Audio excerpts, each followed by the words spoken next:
Brasil e Paraguai. Valeu a pena? Os 4-0 tem peso na avaliação do trabalho de Tite, naquilo que pode vir a acontecer? Os técnicos brasileiros agora podem ser substituídos, trocados ao bel prazer dos clubes na temporada 2022, ao contrário do limite imposto na temporada passada.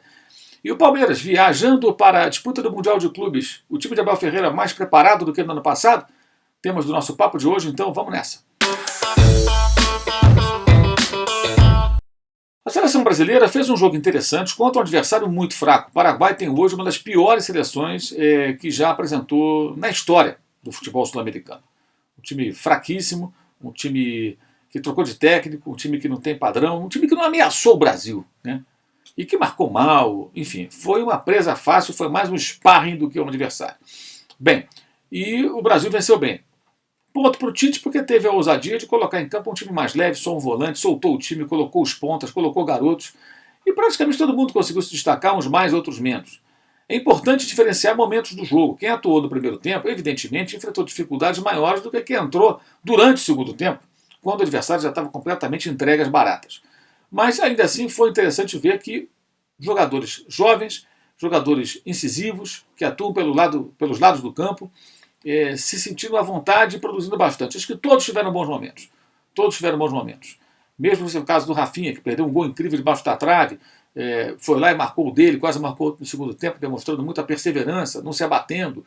O Vinícius Júnior perdeu uma boa chance, mas criou situações, duas pelo menos, do Rafinha, uma do gol e a outra que ele perdeu a chance na pequena área, foram criadas pelo jogador do Real Madrid. O Antony entrou bem, outros jogadores entraram bem no jogo, o Paquetá fez um bom jogo, o Rodrigo fez um gol, enfim, todo mundo aproveitou muito bem essa oportunidade. Só que o adversário é muito fraco, então isso tem que ser relativizado, né? Não dá para achar que o Brasil vai enfrentar adversários como o Paraguai na Copa do Mundo. O Paraguai não vai à Copa, times como o Paraguai não se classificam para a Copa, e se um deles consegue chegar até lá, porque faz um caminho mais fácil, vem de uma confederação onde o nível técnico é mais baixo, um ou outro adversário desse, você não vai ser campeão do mundo ganhando de equipes desse nível. Então, valeu como experiência, uma oportunidade bem aproveitada para você observar o comportamento de alguns jogadores contra um time que propicia essa chance, porque é um time mais fraco, né? Mas desafios maiores terão que vir pela frente para você observar como o time vai se comportar, esse time, se ele for novamente escalado, esse desenho tático, contra outras equipes. Mas ainda acho que o Tite, contra os times mais fortes, vai voltar a ter dois volantes,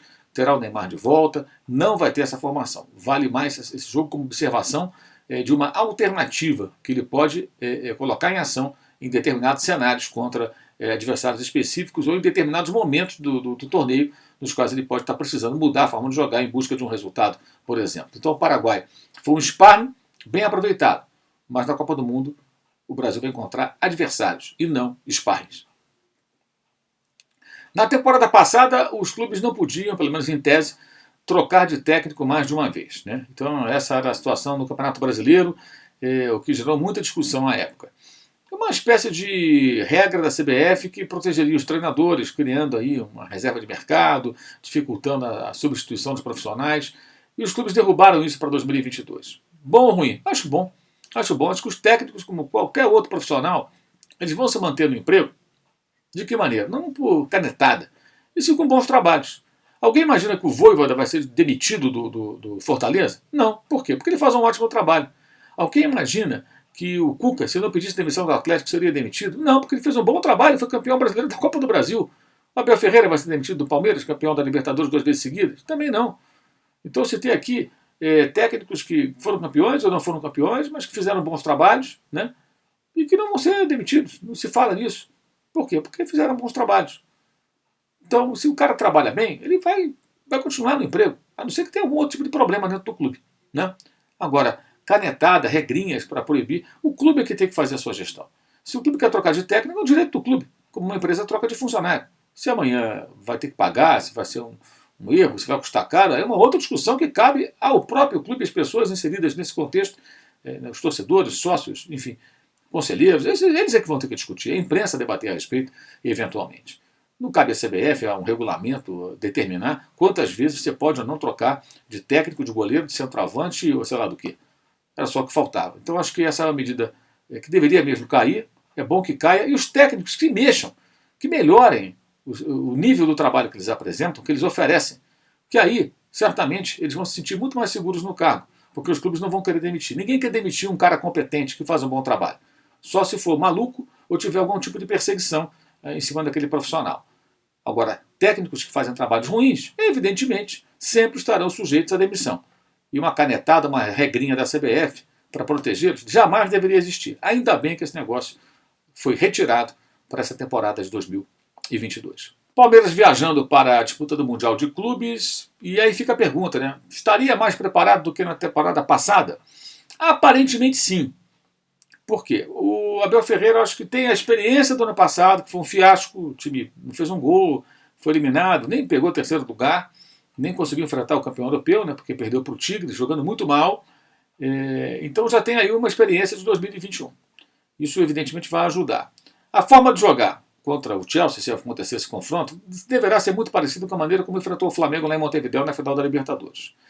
Deve ser muito pressionado se esse jogo acontecer, vai ser muito atacado, a defesa vai ter que funcionar muito bem e aproveitar as chances ali que eventualmente apareçam, como por exemplo contra o Atlético Mineiro, quando buscou um gol, empatou e se classificou pelo gol marcado fora de casa na semifinal da mesma Libertadores.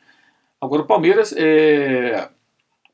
continua sendo um time que não é dos mais, digamos assim, hábeis na hora de assumir o controle do jogo. E se isso acontecer na primeira partida, seja ela contra um ou outro adversário, não se sabe exatamente quem vai enfrentar o Palmeiras, eu imagino que venha a ser o Monterrey, do México, o Palmeiras talvez tendo que assumir o controle do jogo, se estiver perdendo por 1-0, o adversário der a bola para o Palmeiras, aí podemos voltar a ver o Palmeiras tendo aquelas dificuldades que ainda existem. O título da Libertadores não apaga as dificuldades que já vimos inúmeras vezes o Palmeiras apresentar contra adversários que assim se comportam diante dele. Mas ainda assim, acho que o Palmeiras está mais amadurecido, mais preparado para esse confronto, para esse torneio que vai disputar, o Torneio Mundial de Clubes da FIFA, nos Emirados Árabes. Mas sempre tendo consciência do seguinte, o Palmeiras ganhou 2 Libertadores, gente. Isso aí tem um valor enorme. Ganhar ou não o Mundial de Clubes da FIFA me parece algo absolutamente secundário.